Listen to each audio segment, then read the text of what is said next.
Again, this is Laurie. This is Marieke. I'm going to tell you first a little bit about our cheese. It does not come from this cow. This is just a wall print. Anyway, we have a farmstead Gouda. We make it right here on the farm. So that means that we have the cows right here on the farm where we also make the milk into cheese. So when the cows get milked, that milk goes straight through a pipeline under the ground into our cheese fat. That gives us also the opportunity to do a raw milk cheese because we feel comfortable. We have our own closed herd. I would say we have the circle complete on our farm. We are in control of how the cows are being treated, the quality of the milk, and how we make it into cheese. And that all ends up in Gouda. So we chose it's not only all Gouda, it's Gouda is all we do over here. So we are only focused on Gouda, but we do have different flavors. So one of the flavors that we're gonna sample today is the honey clover Gouda. Our herbs come from the Netherlands. We have a lot of herbs that are coming in from the Netherlands, and honey clover is also coming in from the Netherlands. And it gives a kind of a sweet, earthy tone to it. That's how I think. So our cheeses melt wonderful. Also the honey clover, you can shred it over things. You can eat it like this. Yeah, so there's a lot of opportunity with all our Goudas. But today we're using our honey clover for our cocktail mix. Couple other things. So we are farmsteads. We are domestic. We're here in Wisconsin. We are an award-winning company. And on top of that, and I promise you, we do not discriminate against all those handsome guys out there. But we are mainly run by females. Yeah, so I do feel like I'm discriminating right now. But in Wisconsin, we have about 2,600. Wisconsin is so far the only state that I know that requires a cheesemaker's license. And we have about 2,600 licensed cheesemakers, including myself. Out of the 2,600, there's only 60 female licensed cheesemakers over here. So, and out of that 60, we have 3 here in our company. When I started, Martha came and asked for a job. She used to milk at our farm, but I told Martha, I said, no, Martha, I'm just gonna make a little bit of cheese, you know, and had no idea how much work cheese making actually was. So she was very persistent. She came 3 times asking for a job. So then I finally gave in and said, okay, you're hired. Let's start Monday and we'll see what we'll give you to do. She's one of our head cheesemakers right now in the production room, and we have about 40 people here helping us making awesome Gouda. What did I forget so far? No, anything so far? Yeah, okay. Well, you can always ask us questions too. We can info@mariekegouda.com and we'll answer any questions you might have. Laurie here is the bartender today, but I'm her assistant. She's my assistant. I'm directing. So today we are making a mint mojito. So we are going to, the reason we chose this is a lot of times whiskey itself, neat, pairs very well with the Gouda cheese. And we thought we'll just take that one step further and see how our sweet kind of mint mojito pairs with our sweeter honey clover. And we think it's a pretty good match. One of the things that we've learned as we've been doing these different events that you really can't make any mistakes when you're pairing cocktails and cheese, wine and cheese, and beer and cheese. The best way to get better at it is keep trying it and trying different combinations. So that's kind of how we got to the point where we are today.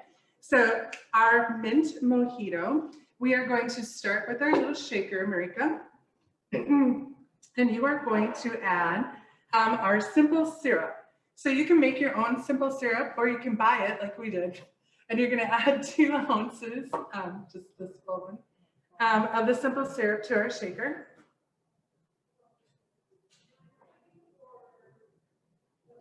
All the way to the top. All the way to the top. Yep, and pour it in the shaker without spilling. Okay, and then you're going to add some mint to it. Do I shred it up or I just put the whole throw it in there. A couple more. Okay, then you need 1 lime. the full limes. Yeah.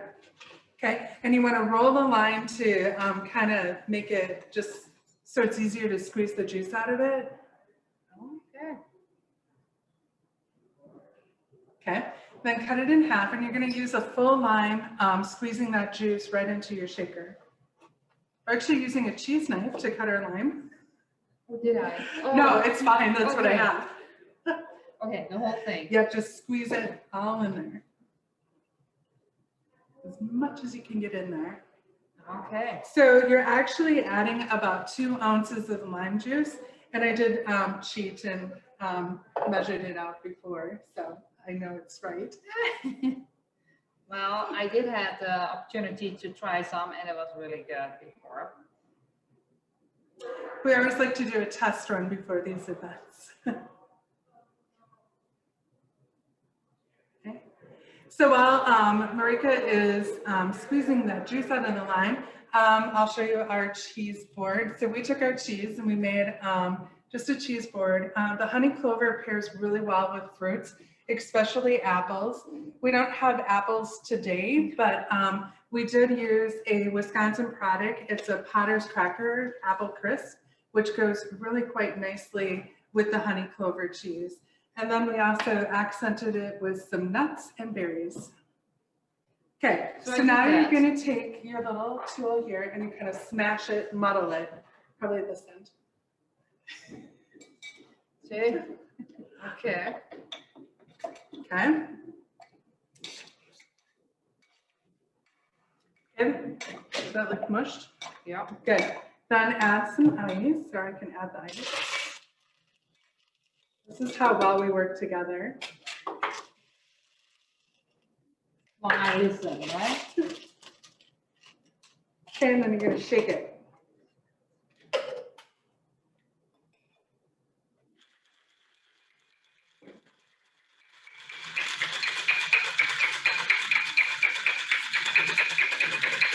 Okay, and then you are going to add almost this 2 ounces of the whiskey. We chose the Jameson Irish whiskey just because it's a little bit more budget friendly, but you can use any type of Irish whiskey for this. That's it. Just a little bit? Okay, a little bit more. Okay. Okay, shake it again.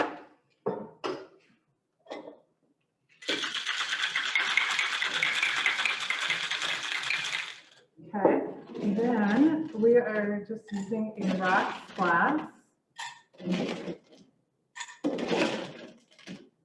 Okay, and you're gonna put this cute little thing on it, and you're gonna pour that into the glass. I always wondered where that was for. So, okay. Yep, hold it on there so it doesn't spill. Awesome, perfect. And then you can top it off with either a club soda. Well, you haven't leave enough room for a little bit of this. Club soda or tonic water, which one do you want? I would like to do the club soda Okay, this here you time. go.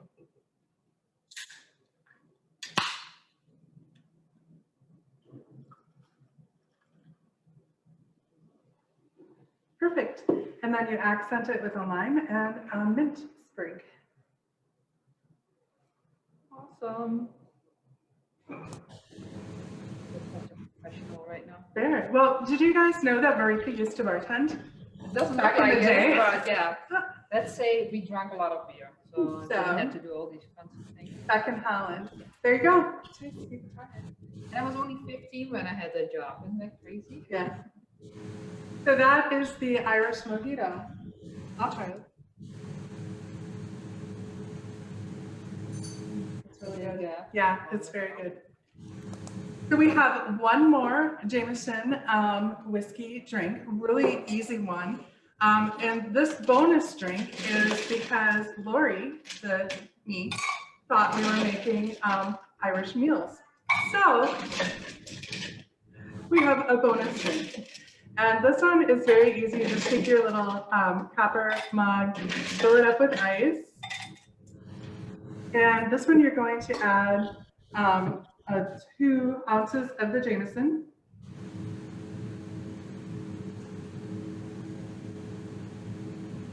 Okay. And you're going to take the juice of a half a lime. We need a little bit more in I there. really need more.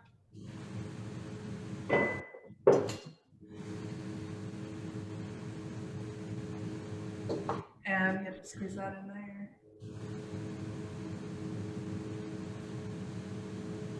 Perfect.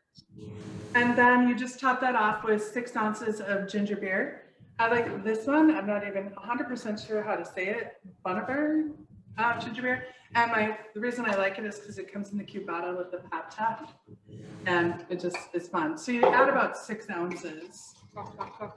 Yeah. And then you add a mint spring and accent with the lime. Okay. And I'd like you to try that one. Okay. So what else? Just it? Mint and lime. Yep, that's it. So this one's super easy. So, but extremely refreshing. There's all kinds of different mojitos that are mules and mojitos that you can make. And these are the 2 that we choose today to go with our honey clover cheese. Cheers. Wonderful. Oh, it's good. Do you like it? Oh, I love it. It's really good.